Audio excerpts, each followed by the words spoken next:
Empty Hammock arrives at Deep South Homestead. Barry and Molly.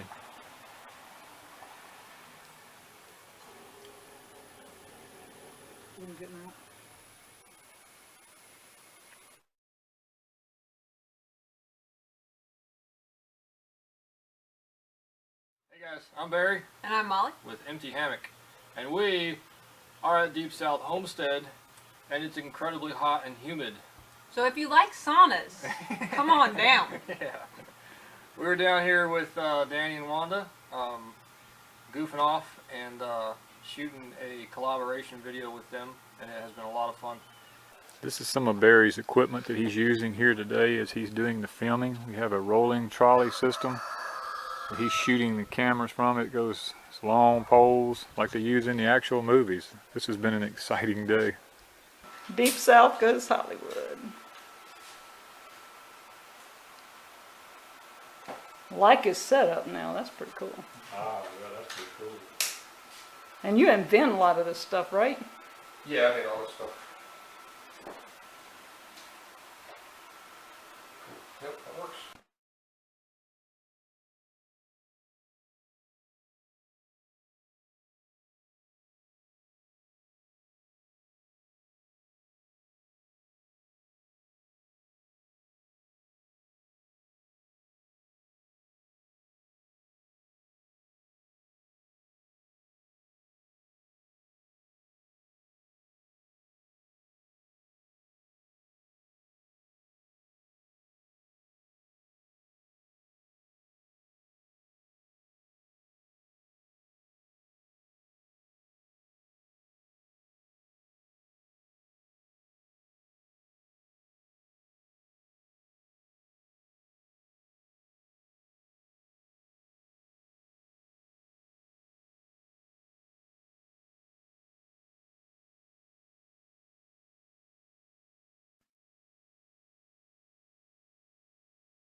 So we gotta get them dry.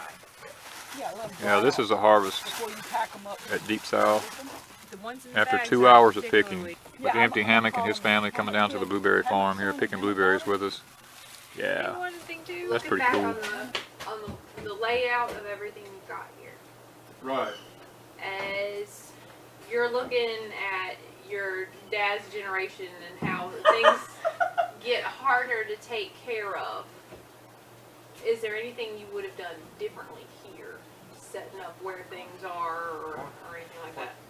That's what Wanda and I do really right now, is because I've watched the older generation and I realize that that's not far away for us. And we're starting to actually think about what we're going to do when that time comes. And that's one reason we have the ramp, because he already had the ramp, because when his mother-in-law was here before, he needed the ramp. Then with Debbie, he needed the ramp.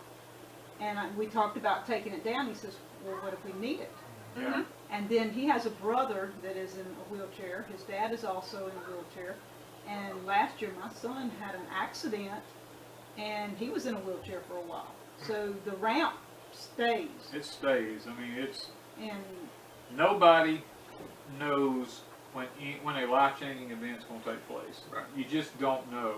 And while you've got good health, I live by this theory that while I've got my health, I'm going to go ahead as fast as I can and set up as much stuff as I can, just in case something happens. And that's, Yeah, I think that's what I was trying to get at. Like, your place, your lovely home is all one level. Right. And long term, that's something that somebody might consider if they're planting fruit trees that they want to pick off of in 30 years.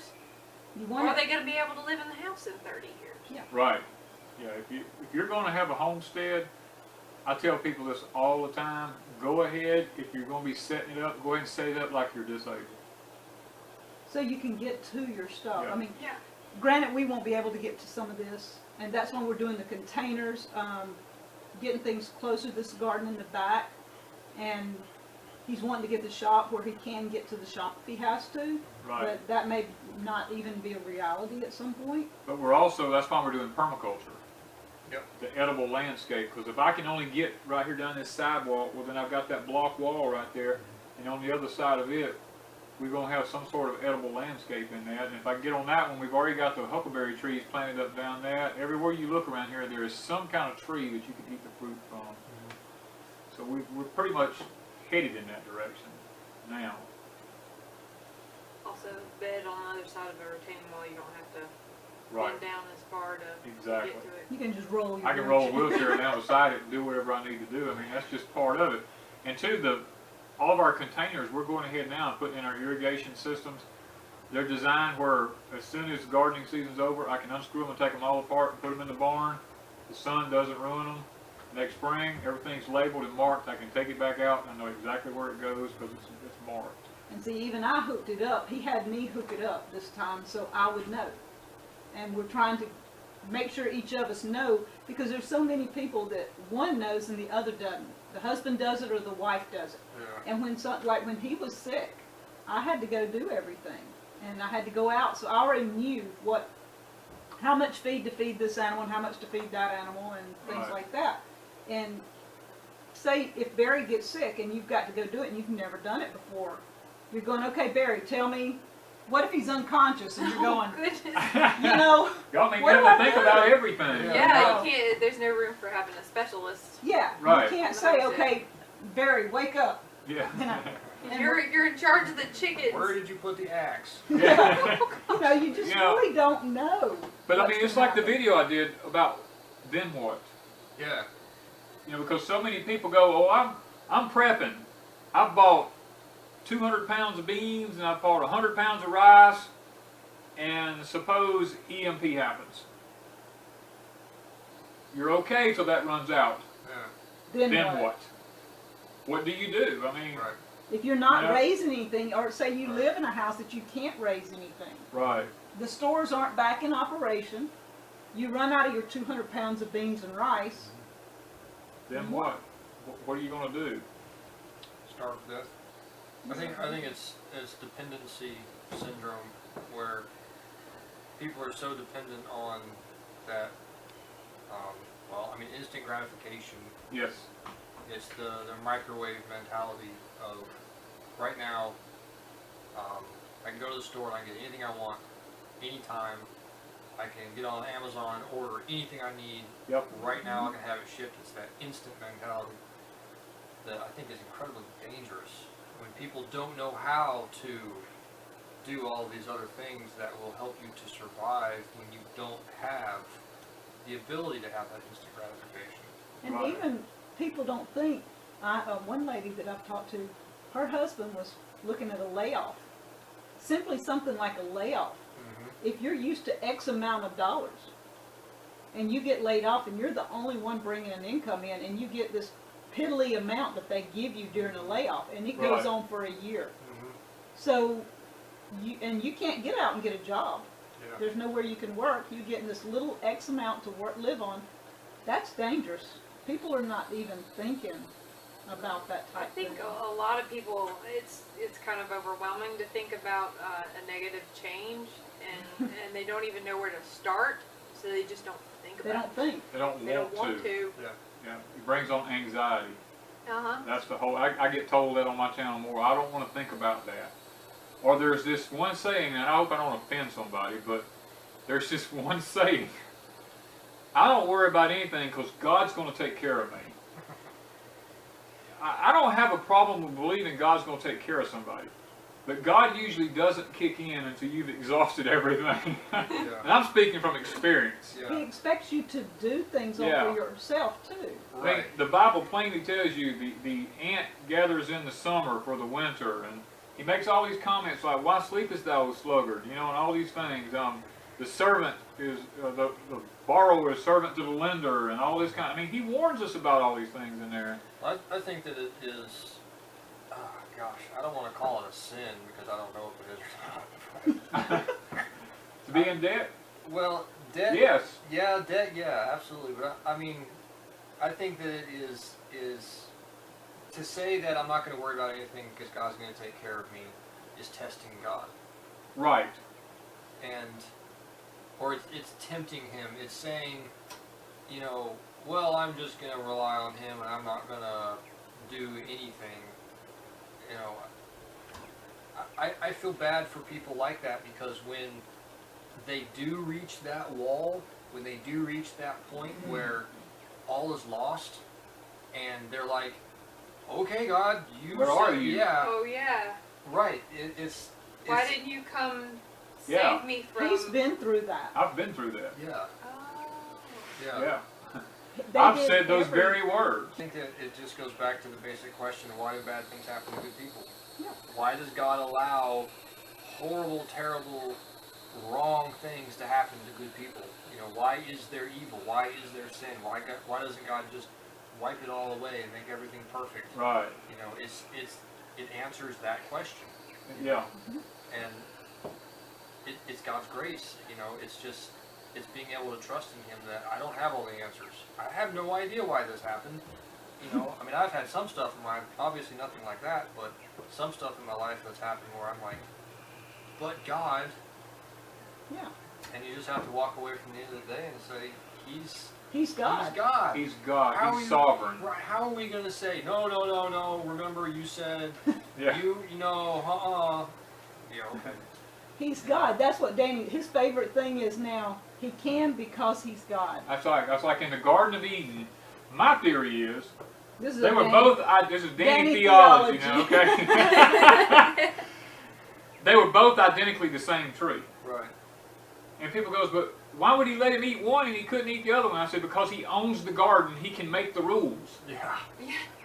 Right. It's just like somebody coming to your house, and when they walk on your property, they have to abide by your rules. Right. Because it's your place. Right. And you go, you can stay in this bedroom, but you You can't, can't come stay in this bedroom. one. This is my bedroom, but they're both the same bedroom. They're both a bedroom. But this is my bedroom. You can't come in this Right. bedroom. You know? To take that even one step further, as an artist, as somebody who creates and makes things with my hands, Right. sculptures and whatnot, it would be like me creating a sculpture and having somebody else come up to me and says, no, you shouldn't have done it like that. You know, well, it's my sculpture. I made it with my hands. It's my expression. Yes. It's my creation out of me. Who are you to tell me?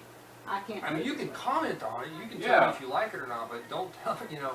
Yeah. So that's the same as us saying, no, God, this is the way it's going to be. I'm going to sit on my butt. I'm going to sit in my house. I'm not going to do anything. I'm going to watch Seinfeld. I'm going to just sit there and not do anything. Right. And And you're going to when- take care of me. When bad Yeah. things happen, God's just going to provide you He's going to something. provide to do. rain. Yeah. Right. And I carry it It just doesn't to work. carry it even one step further. Yeah. You're sitting there. This is your sculpture, and the other person's looking at it, going, "Wow, that's an awesome piece of work you got there." And you go, "Yeah." You take a hammer and just, Uh-huh. and you just busted all the pieces, and they look at it and go, "What did you do?" Uh-huh. And you look at them and go, "It's mine. I It's can my do fault, what I yeah. want." That's right. That's right. That's true. Yeah. And in life, after any kind of life-changing event, whether it be the death of a loved one, whether it be EMP or hurricane or loss of job or whatever happens after that, look, you got to make the best of it. Yeah. You got to work for yourself to Yeah. provide what you can, Right. and pray that God just helps in the situation, because He provides so much for us Oh, that it's, we're just overwhelmed. Yeah. When we need something, there's always something's there. when she and I got married, she goes, "We have no income." you know we're going to do without. We have Wow. not went without, not one time. Yeah. You know, we still have gas to go to town. We still can buy groceries. Yep. We Yeah. still raise what we had. Yeah. He has looked after us for 3 years. We actually have more now than we had then, and we still haven't worked. Yeah, but yet we don't sit back and go, okay, God, what are you going to do now? Yeah. We work hard, Right. providing this surrounding. Well, when you say you don't work, you don't have. I mean, I don't hold a public You don't job. have a 9 to 5 in Yes. some office somewhere. Yeah, I you do guys, work. You guys work. Yeah, we you work. know, I mean, that's, All day long. Yeah, there's Yeah. there's two completely different things. You know? Yeah, Yeah. and we work hard at the gardens with Right. the animals, Right. cooking our own food because we don't go out and eat. We Right. just fix everything here. Right. And Yeah. people don't understand lots of times We don't get they it. think we just sit back and enjoy this easy life, and it's not that we sit There's here all nothing. day long. Nothing easy about it. Nothing easy about this life. As Yeah. a matter of fact, it's probably more stressful than a 9 to 5 job. Because everything depends on us. Yeah. Yeah. We have nobody to lean toward for an income. You don't have vacation time. No. Right. There will never be vacation time for us. And if the animals don't eat, then they die. That's Yeah. our problem. We Right. have to provide it. Yeah, we have to. It's I mean, the cool thing about it is, let's say you guys do all the right things. Let's say, you know, even for us, if we take care of our farm and we raise our animals and we make our food and we prepare and we serve God and we do everything we can, and our house burns down and all of our fields die, you know, we have a Job moment. God is still sovereign. He's still sovereign. He's still God. He's still God. We still have a duty to love Him, and it's temporary. This life is temporary. Yes. And Our you 60, start over. 70, 80 years that we have on this planet is temporary. I have all the faith in the world that God would see us through something. You know. So live your life every single day to the fullest, impact who you have in your immediate surrounding, serve God, and just love.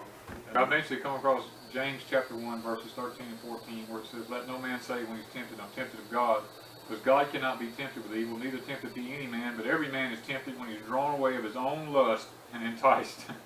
And finally when I realized that, I was like, wow, this is all my problem, really. Yeah. You know, Found through when we come out of some difficulty on the other side, when the Bible says God works all things to the good of those who are in Christ Jesus, after a time has passed, you can look back and say, okay, how did God use that terrible thing that, you know, sin and circumstances brought to me, and how did He use that for my good, or also for the good of people around me? Right.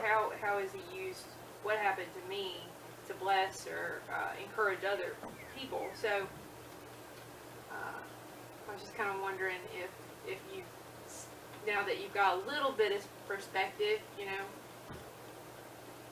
can you cite anything that you'd say, you know, Yeah, because there's some good that came out there's of a it lot in of spite good that come out of it now because I can look back on things that happened during that particular time, and now I know why God didn't answer them because I can see it plain as day. And now whenever I come across somebody who's lost a spouse or something like that, I never look at anybody and I say, I know how you feel, because I don't know how they feel, because everybody feels different. Mhm. But I do know some of what you've been through. You know, especially when I see people who are fighting cancer, you know, stuff like that. I completely get that. I really do. Not that I know and I understand their circumstances. I know what I went through, and I know how I felt, and I know the impact it's had on my life since then, and how it's changed my perspective of life altogether. Because I'm like David said in Psalms, he said, "Lord, help me to number my days that I might know my end." I realize every day is precious. When I wake up every morning, some people can't wait to get away from their spouse, to go to work. Yeah. You know, and when I get up, I can't wait to get started with her. And I know that may sound crazy. A lot of guys look at you and go, "Well, I want to be around my wife all day."